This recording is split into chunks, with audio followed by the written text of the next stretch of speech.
So it was so beautiful upstairs. Just the beauty of it reminded me not only of Harvard Divinity School, but also how people throughout the world are able to keep the faith and do what they do. And I was reminded of just a few months ago in Burundi, being with our defenders. And as many of you know, Burundi is in a very difficult situation. Many people have been killed. Many of our lawyers also very much threatened. And I remember that we were sitting outside after dinner, talking about the seriousness of everything. And then the stories started coming, and the stories started coming. And then I looked at my watch, and I said, shouldn't we get going? Because I realized that there were going to be many checkpoints, and that the later we stayed out, the more dangerous it was. And they looked at me and they said, one more story, one more story, one more story. And actually, I admit I was chicken, I was the first one to leave. But what I realized was that, which is something that I learned also and came to understand at Harvard Divinity School, is that it was the glimmer of hope. It was the beauty of community. It was being able to be together in such trying circumstances that allowed them to keep the faith and somehow believe that they would keep going. And they said, oh, you know, we don't know. We don't know. And my colleague, I remember, talked to me and he said, you know, Karen, we don't know if you're going to see them again. We don't know what's going to happen. And I just realized that they were the same way. We're going to keep going, and you know, we're going to tell that last story. And that prophetic imagination that they can create another world, even in such darkness, has been something which has given me so much hope. And I will say, you know, as I passed by Preston and I passed by Dudley, and I said, well, it's a good thing that you passed my senior thesis because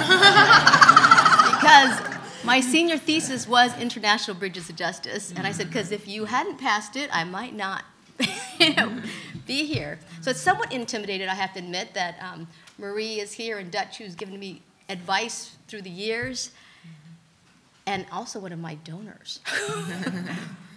And at the same time, I think some of the things which Harvard Divinity School gave me are very apparent. Preaching, my senior thesis, creating International Bridges of Justice, learning many things. And what I want to touch on today, though, is something that I think is an intangible, which is really how and why I started International Bridges of Justice. I came to Harvard Divinity School, I mean, I would say on the outside, as a wonderful, spunky, happy, energetic person. And I will also say that I came somewhat broken, and I'm still broken. I'm broken and I'm healed, and I'm broken and I'm healed. But I had been through so many experiences, first as a public defender, and then living in Cambodia for 3 years, where I saw so much torture. And I was working case by case by case, and feeling like, how can we do this? And some part of me thought, oh, I'm going to go to Harvard Divinity School because I've done my 10 years as a lawyer in human rights, and now I get to be at Harvard. and somehow, that didn't quite turn out exactly as I imagined it. But it turned out to be something much greater and much more beautiful. Because Harvard Divinity School is where my public voice was born. Harvard Divinity School gave me inspiration.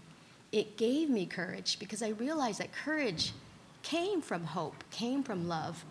And I began to study and realize that many people have changed history, have co-created history by building the beloved community, by being together. And I started to see how, despite the fact that I was thinking I'm one person at a time, we could really bring it together in a different way. Thich Nhat Hanh says that in order to save the world, we always think it was going to be something really, really deep and loud and long that he would say.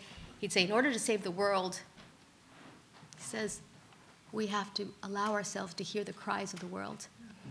And what I believe that Harvard Divinity School did the most for me is it gave me the space that allowed me to hear the cries of the world. It allowed me to feel my own brokenness. It allowed me to understand that I could walk with questions maybe that I would never be able to answer. And yet, in the presence of community and each other, that we could change the world, step by step by step. And so for me, because my prophetic voice, along with all of your prophetic voices, and my public voice is about ending torture as an investigative tool, I'm going to take one of my 7 minutes and just tell you that I began International Bridges of Justice because I walked into a prison one day in Cambodia and saw a 12-year-old boy who was tortured and denied access to counsel.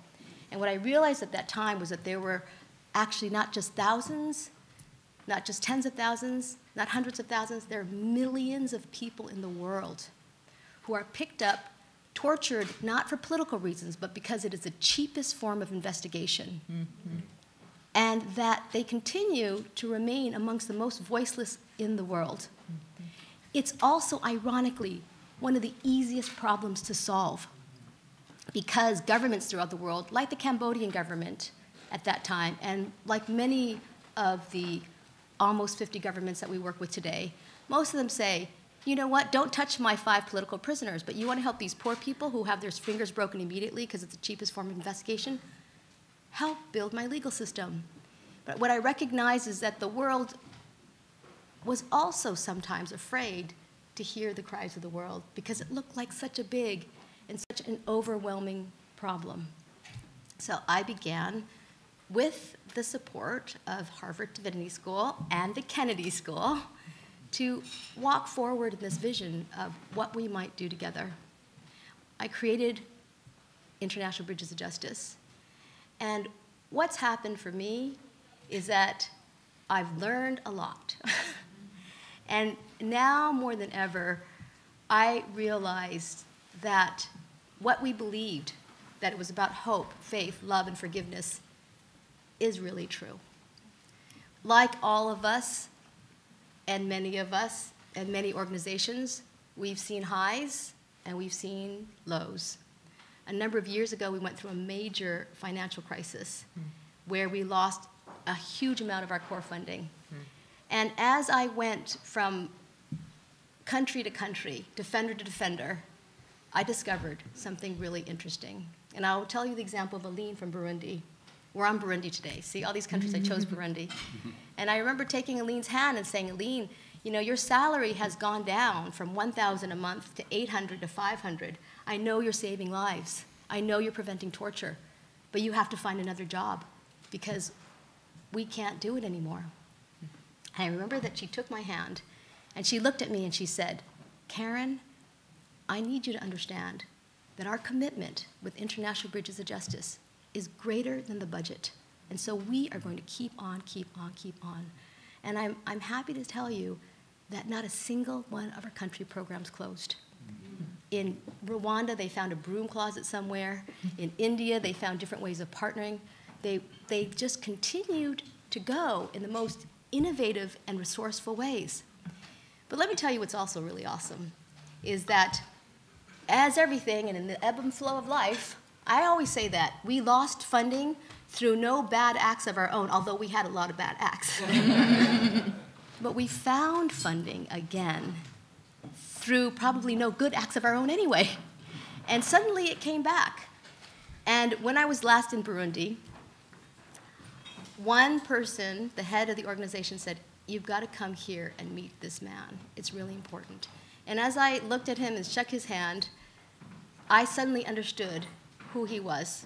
And he was a security guard who said to me, you know, it was a difficult time, and I'm not a lawyer, but I did what I could. And I feel that about all of us here, that we are together, sometimes broken, sometimes whole, sometimes happy, sometimes sad, but we are doing what we can. And I just want to thank you because it was so beautiful today. It's so beautiful to be with all of you. And I just say we just keep on, and we are bending the arc of history, and thank you.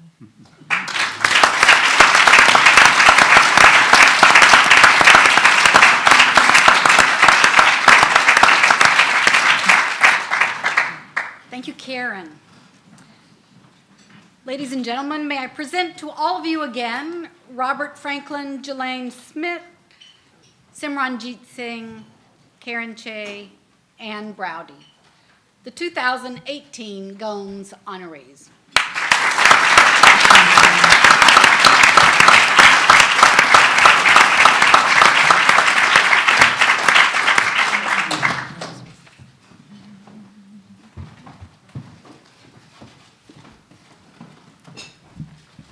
Greetings. I am Quadricus Bernard Driscoll. I'm the vice chairperson for the council this year. This has been an amazing day, yes? Yes. Give yourselves a hand. Congratulations to all the honorees. You each inspire me personally, and you inspire us all. Being a member of the Alumni Council is always an honor. I've served on the AAC now for the past several years, and I'm consistently struck at how this dedicated group continues to be about the work of lifting our public voices collectively and helping HDS to bring the alumni community together.